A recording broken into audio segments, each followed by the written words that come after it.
Hey guys, so welcome back to new video. आज की video होने जा रही है BPCC 102 की खंड दौड़ तंत्रिका तंत्र के ऊपर। चलिए शुरू करते हैं जल्दी जल्दी। हम्म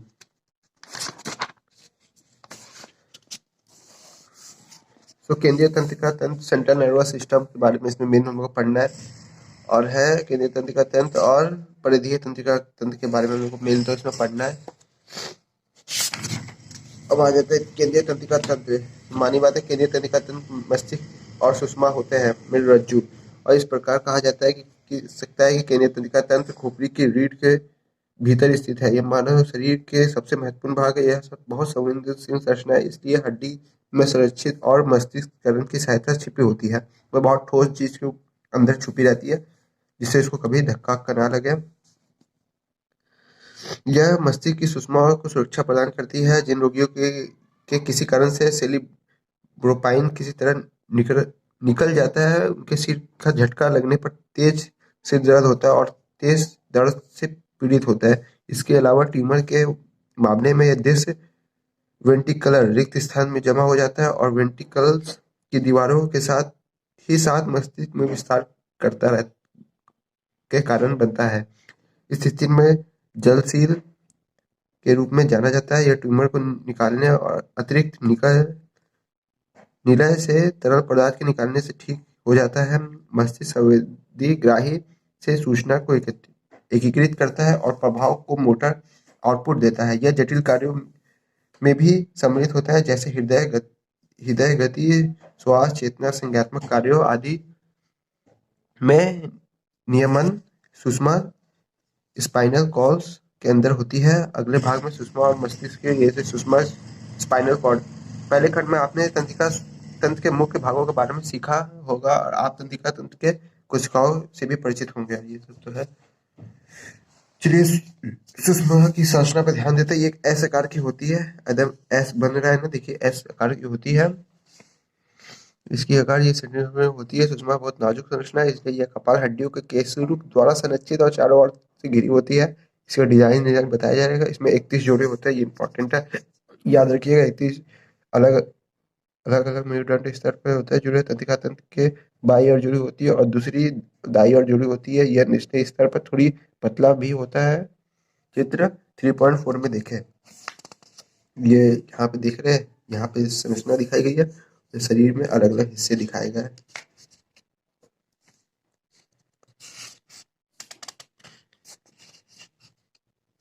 और इसमें दिए गए क्या का क्या हुआ है।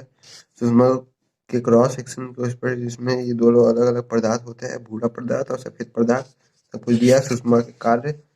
सुषमा द्वारा साधारण साधारण परिवर्त क्रियाएं जो शरीर में होते हैं, इसके लिए उत्तरदायी सुषमा न्यूरॉन संवेदी ग्राही ये सूचना मस्तिष्क तक पहुंचाना, मस्तिष्क से प्राप्त सूचना को मांसपेशियों और शरीर के अन्य कृतियों और भेजने के लिए उत्तरदायी है। इस प्रकार ये मस्तिष्क के शरीर के अन्य क्षेत्रों में जाने आने वाली सूचनाओं को तक एकीकृत करता है और परिवर्तन केंद्र की तरह कार्य करता है। सुषमा आरोही और अवरोही पथ पर ध्यान रखता है। ये सब बकवास चीज है, ये सब आप लोग पढ़ लीजिएगा। ब्रेन, मस्तिष्क मस्तिष्क मस्तिष्क केंद्रीय मस्तिष्क केंद्रीय तंत्रिका तंत्र के शीर्ष पर स्थित है। यह खोपड़ी द्वारा संरक्षित और मस्तिष्क स्तंभ तना क्षेत्र में सुषमा और के माध्यम से शरीर के साथ जुड़ा हुआ है। परिधीय तंत्रिका तंत्र मस्तिष्क को पूरे शरीर के क्षेत्रों में फैला हुआ है और दर्द, दबाव, स्पर्श, गति, संतुलन और दृष्टि संवेदना, सुनना, गंध आदि संबंधित तंत्रिका संकेत भेजता है। मस्तिष्क 3 सतहों का उपयोग पर कटा हुआ है। सतहों पर का उपयोग कर कटा हुआ है और यह सतह वास्तविक स्लाई स्लाइसिंग से मिलते जुलते हैं, जो पोस्टमार्टम परीक्षा में वर्चुअल स्लाइसिंग जो मस्तिष्क के चुंबकीय अनुनाद छवि होते हैं, ये समान दिखते हैं। तीनों सतहों के चित्र 3.5 यहाँ पे दिखाए हुए हैं, कैसे कैसे है स्पाइन पे कटे हुए हैं। ये 0.3 में दिखाए गए मस्तिष्क के पार बगल में स्लाइसिंग की गई है ताकि बाएं और दाएं गोलार्ध स्पष्ट हो जाए। ठीक है। अच्छे टूड़ा कहा जाता है। ये इसका वेट होता है 1.4 5 किलोग्राम होता है। वह मस्तिष्क का बड़ा अंग है जिसका एक बात और आज मेल में इसका अधिक वेट होता है और लड़कियों में वेट कम होता है। फीमेल में वेट कम होता है और फीमेल में लेकिन मस्तिष्क के अंदर क्रिया बहुत तेज होती है, लेकिन मेल के मुकाबले। ये तो नहीं बता सकते कितनी तेज होती है, लेकिन इतना पता है मेल के मुकाबले वेट कम होने के बावजूद।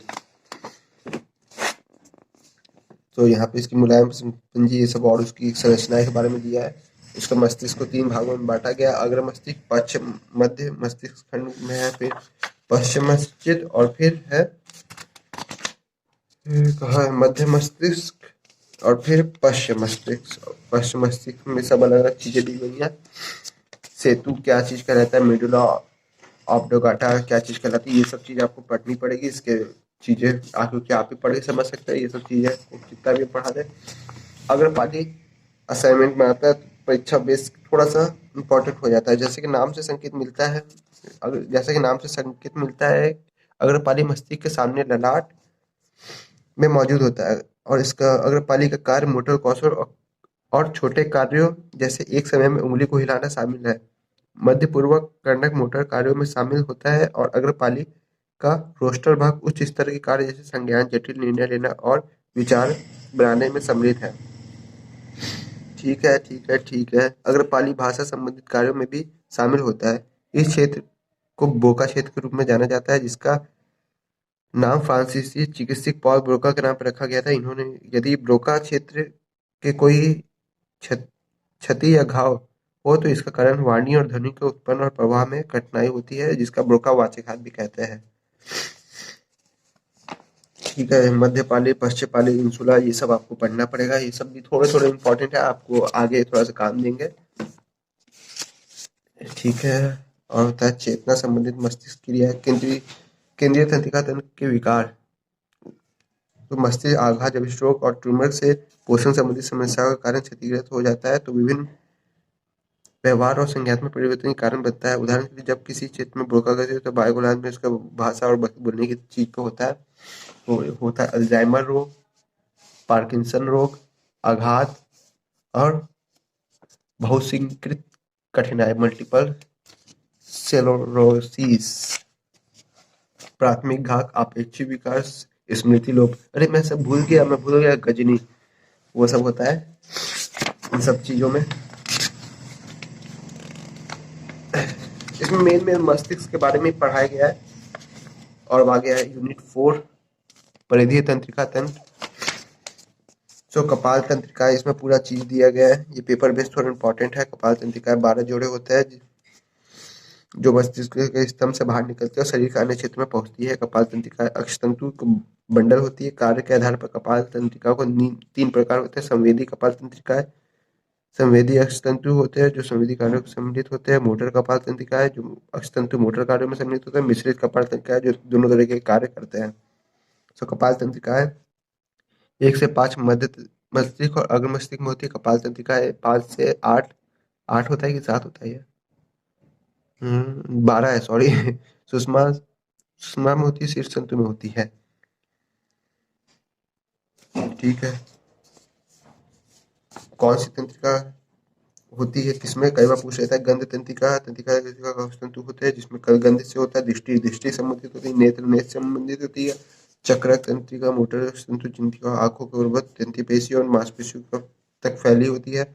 आंखों की गति की मध्यस्थता करने में मोटर गति में। ठीक है। त्रिधार तंत्रिका, त्रिधार तंत्रिका 3 प्रकार की तंत्रिकाओं को विभाजित किया जाता है। नेत्र तंत्रिका, उदाहरणु तंत्रिका और अधोहनु तंत्रिका।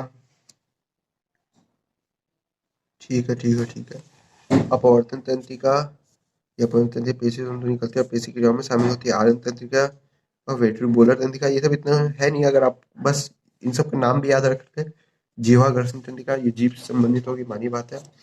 वेगस तंत्रिका, सहायक तंत्रिका और अधो जीवा तंत्रिका। फलती यह तंत्रिका जीभ से नियंत्रित करती है, जीभ को नियंत्रित करती है।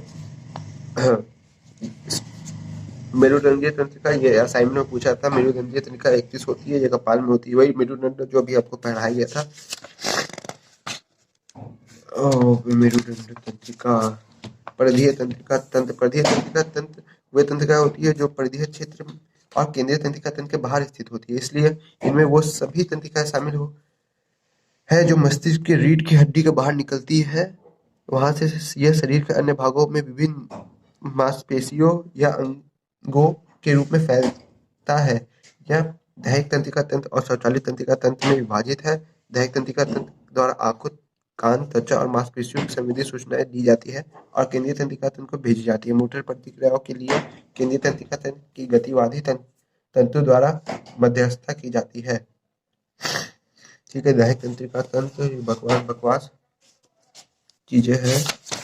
और फिर है स्वचालित तंत्रिका तंत्र और सहानुभूतीय भाग के कार्य। ये सब तो कुछ भी नहीं पूछा जाता है कभी जीवन में, ये सब आप स्किप करने हम आपको ही बोलेंगे और आप करते रहिएगा। सो मेरा चैप्टर तो जल्दी से जल्दी खत्म हो गया। सो बहुत बहुत शुक्रिया अगर आपने इस चैप्टर अभी तक देखा है। अगर आपको कोई भी डाउट हो या कोई भी क्वेरीज हो तो आप मुझे कमेंट कर सकते हैं। डिस्क्रिप्शन बॉक्स में इंस्टाग्राम की आईडी भी दी हुई है, तो आप मुझे वहां पे भी मैसेज कर सकते हैं, मैं वहां पे भी आपको जवाब दे दूंगा। और गाइस मिलते हैं नेक्स्ट वीडियो में। वीडियो कैसी भी लगी हो आप कमेंट जरूर करें, वीडियो लाइक करें अगर अच्छी लगी हो, और चैनल बहुत अच्छी लगी तो चैनल को भी सब्सक्राइब करें, क्योंकि अभी खंड 4 और 5 बाकी है। सो गाइस मिलते हैं नेक्स्ट लेवल के एक नेक्स्ट वीडियो में। So thank you for watching, tata, bye bye, bye bye.